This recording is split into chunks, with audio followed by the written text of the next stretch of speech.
Amang Diyos na pinakamakapangyarihan sa lahat, na sa isang salita, nilalang ang mundo at patuloy na nangungusap sa sangkatauhan. Taos-puso ang aming pasasalamat, kaming mga naglilingkod sa bayan bilang online media broadcasters, mga mobile journalists at 10 ng aming mga kapatid sa pamamahayag. Pinupuri ka namin sa ipinagkaloob na malikhaing talino, kaalamang teknikal at kakayahang panaigin po ang katotohanan. Magtaglay po sana kami ng karunungan, matibay na integridad, malawak na pananaw at makatarungang mga desisyon sa aming mga tungkulin.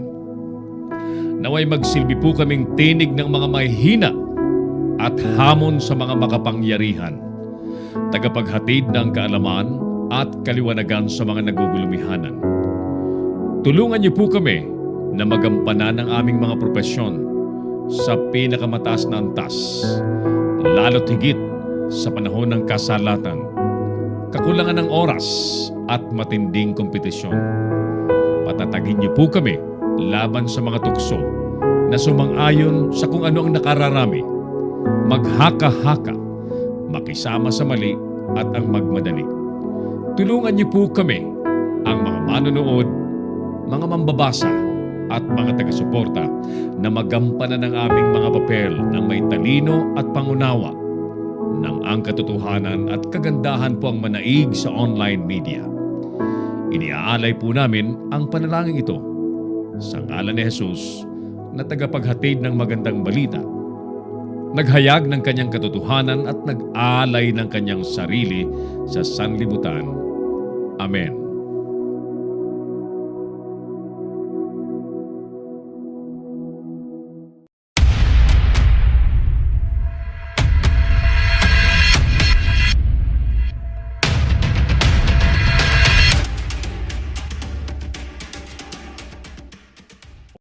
Narito ang mga isyong dapat abangan sa Kamaong Asero. Malacanang, babala daw sa mga sangkot sa drugs ang pagkakapatay sa ex-mayor sa Maguindanao.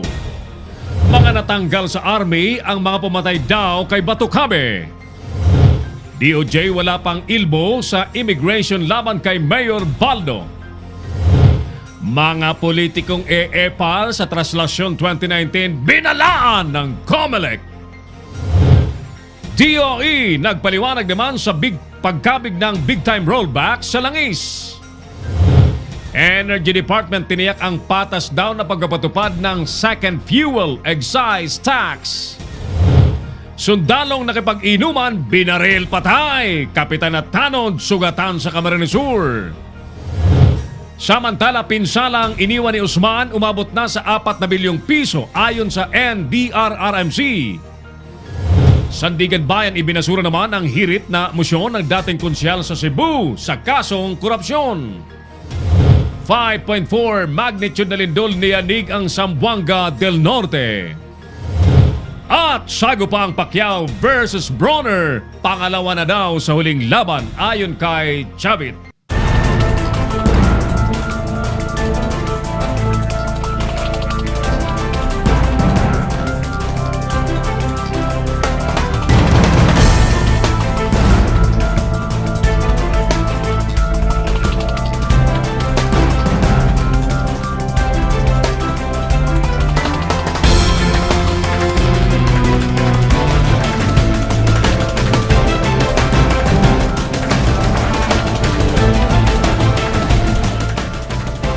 Live from the studios of Little News Philippines, Errol Dakame of Kamaong Asero starts now!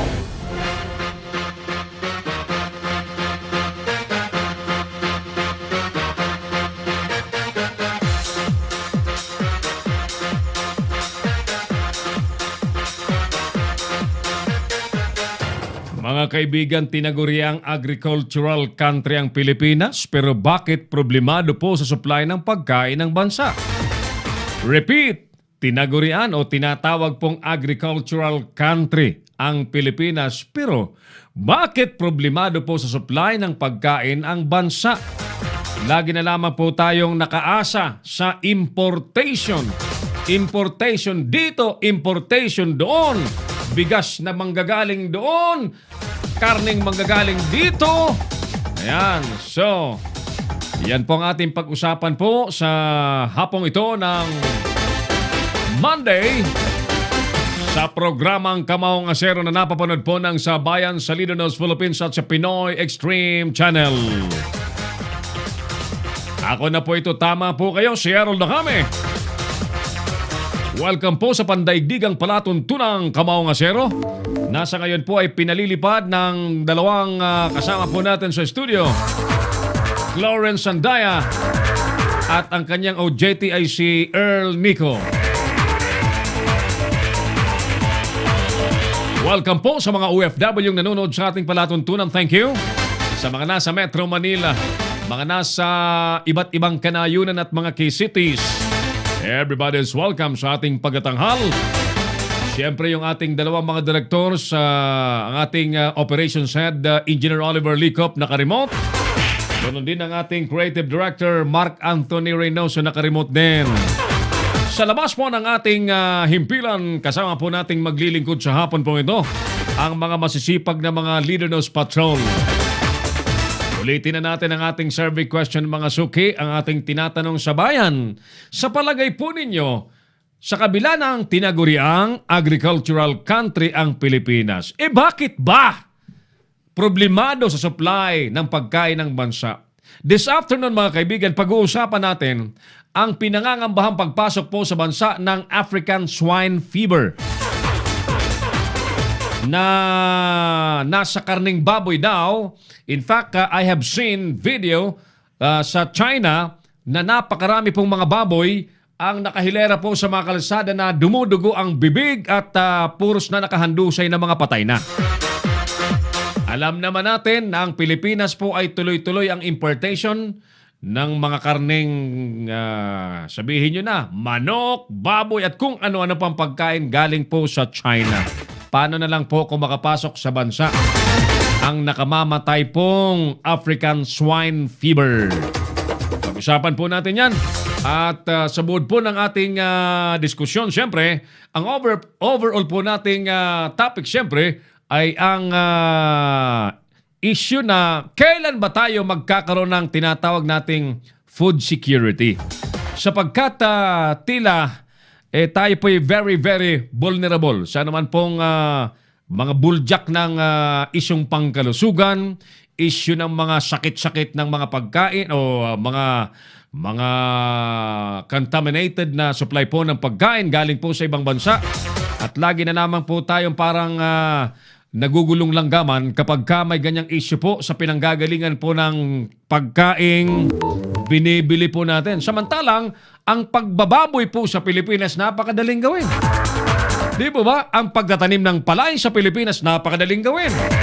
Why is it we depend so much or we rely so much on importation? Bakit nga ba? Agricultural country ang Pilipinas, oh. Bakit? Alam niyo po ba ang sagot sa ating tanong sa hapon pong ito? Well, kayo po ay welcome sa ating palatuntunan. Napakahalaga po ng pagkain. Ang sino man po na tao na gustong maghanap buhay pero hindi kumakain, I am very, very sure. Wala po siya sa katinuan, wala po siya sa focus, hindi po siya productive.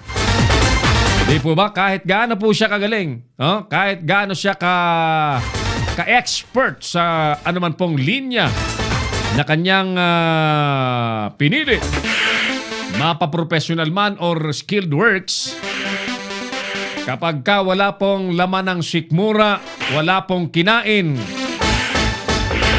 wala pong maasahan tayong matinong productivity. So yan po ang pag-uusapan natin. Sentro po ng ating diskusyon this afternoon. Siyempre, pwede po kayong tumawag sa ating himpilan para sumali po sa ating palatuntunan 0927-494-2175 at 0949-736-5000. Salamat pala, by the way, sa management po ng Z Radio Baguio City, 98.7 Z Radio sa Baguio City, sa management po ng Z Radio na nag-imbita sa ating bumisita sa kanilang himpilan kanina at may mga pinag-usapan kaming magagandang bagay. Ano po? And very soon, yung inyo pong hinahangaan sa Cordillera area, no? Yung inyo pong hinahangaang Peter Umawing Wasing ay makakasama po natin dito sa Leader Knows Philippines sa kanyang programang Usapang Legal. Yan. Usapang Legal at Medical. Very, very soon. Right, sige, mga unang nakasilip sa ating palatuntunan, ang ating Manoy Ronald Robles, King Robles ng Portabaga at madalas ng iindian. Madalas ng iindian, ano? Parang Bong David sa The Netherlands, ang ating head ng International News Bureau ng Leader Knows Philippines.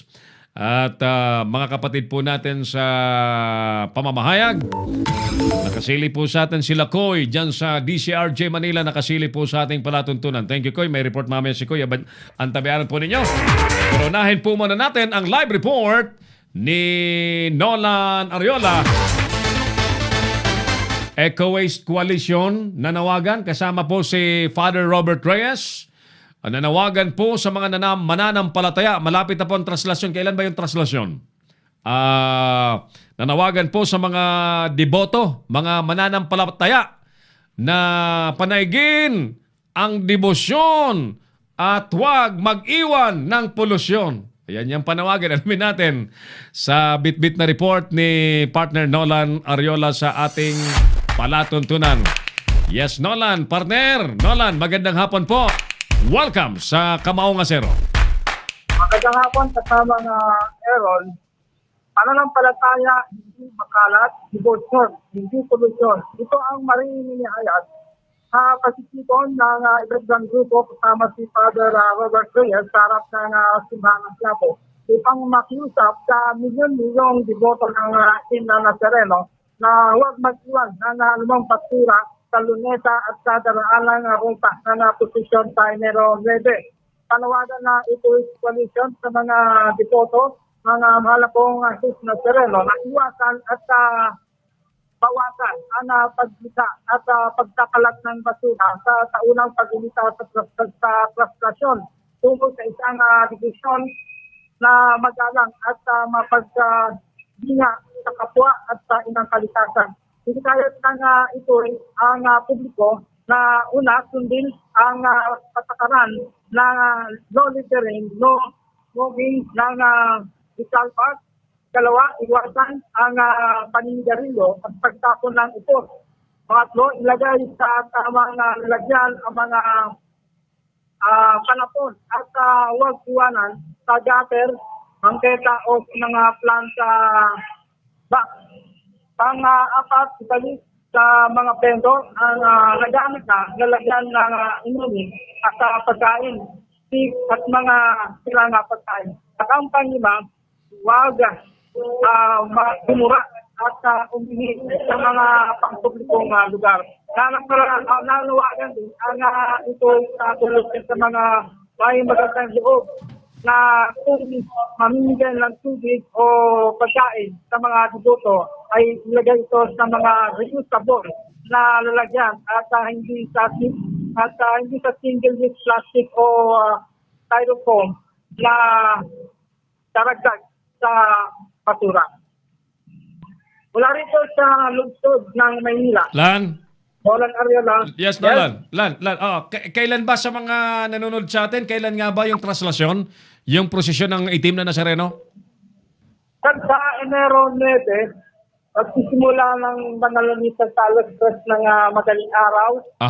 Susundan na ito ng prosesyon alas 5 hanggang abutin na ng isang 24 oras bago makabalik sa Quiapo Church. Apo, ikaw ba kapag ka-translasyon, taon-taon kino-cover mo yung translasyon dyan sa Quiapo, Nolan? Simula 2016, nag-cover na tayong Tererol, maging sa kabilang istasyon ng radio. Ito-cover ito para sa pag-initan itong mahal na pong Jesus na Tereno. Alam mo, tinatanong ko, kasi may babala ang COMELEC sa mga politiko, Nolan, na wag daw e-epal sa translasyon. Kasi naalala mo na may May mga politikong biglang sumasampa sa andas para lamang makita sa camera? At ito yan, sir. At Oh, katunayan yung mga tarpaulin na dito nakapalibot sa dadaanan mismo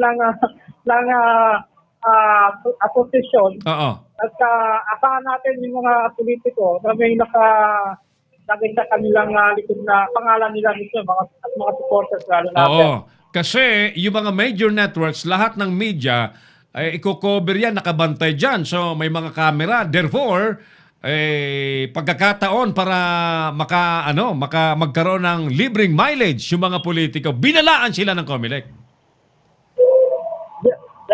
Yes, tama yan, tama Aaron. Alright, so sige. So kung sa 9 yan, that would be on Wednesday, sa Miyerkules. Yes, sir, tama. Alright, sige. Antayin namin ang blow-by-blow coverage mo sa Miyerkules. Lan, maraming salamat sa inyo. Magandang hapon. Maraming salamat sa Sam Aaron mula rito sa isip ng Mahitla, Walang Ariola, Lugo, Miss Philippines.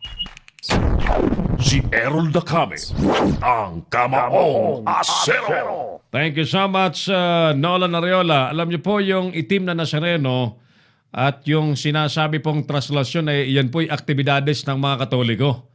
Yeah? Aktibidades po yan ng mga Katoliko. At yan po ay talagang taunang malaking okasyon, malaking event sa mga mananampalatayang Katoliko dyan po sa Quiapo. Napakarami pong deboto ng itim na Nazareno ang pumupunta po dyan, naglalakad galing sa iba't ibang lugar, may mga kanya-kanyang image ng Nazareno at ipoprosesyon nila kasama yung original na patron dyan sa simbahan ng Quiapo, yung Black Nazarene, ika nga. At yan, tuwing Enero yan, parang kapistahan ng Quiapo. Yan, Anuebe sa Anuebe. So sige, balita po yan. So yan po hindi natin pwedeng maiwasan at ibabalita po namin yan sa inyo. At nga lang, siyempre, ang ating himpilan po ay we are apolitical, we are non-sectarian, hindi tayo religious. So basta balita, ibabalita natin. Mapa-Muslim, mapa-Iglesia, mapa-Katoliko, pag may balita, ibabalita natin. Si Errol Dacame, ang Kamaong Asero. Kaibigan, bago tayo mag-break saglit, nais ko pong muling ipanawagan ang ating pagkatok sa inyo pong mga ginintuang puso na ang Leader Philippines ay meron pong mission tabang tugang. Saglit lang, panoorin natin yung ating bumper.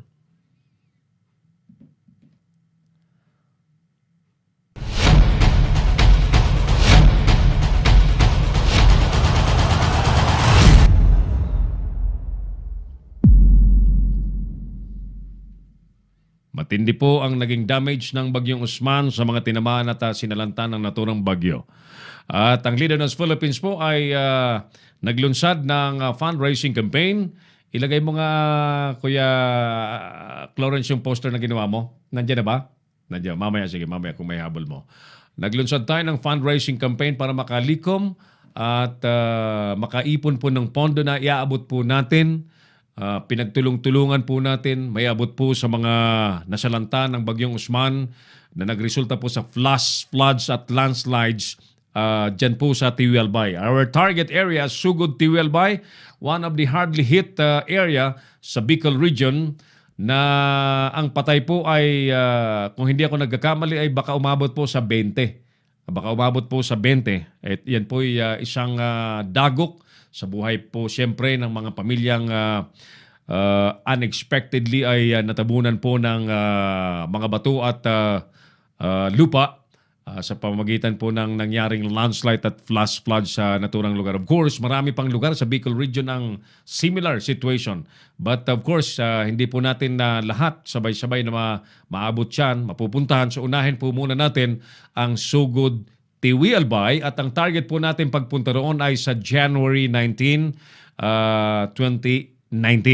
So muli, ang aming panawagan at nakikiusap po kami na magtulong-tulong po tayo. We welcome your donations malayo po ang TWLBI from Metro Manila and maybe from your areas, nasan man po kayo, nasa Visayas, nasa Mindanao, pero kapag ka ang inyo pong gininto ang puso, ang manaig, wala pong malayo at ang paraan po lamang para madali po tayo makatulong ay through cash donations sa mga masyado pong malalayo.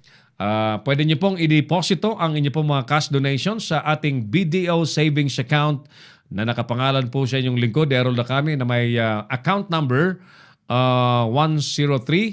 103-700-46373. Memorize ko na ba?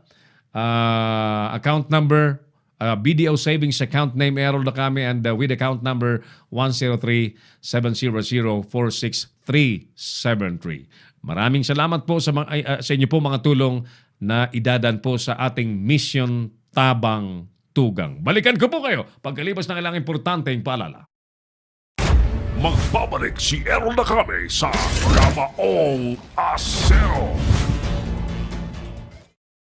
Bring your business over 1 million TV or online. Reach your target customers anytime, anywhere. Your brand on TV or on the web. Get more customers and grow your business. Advertise now.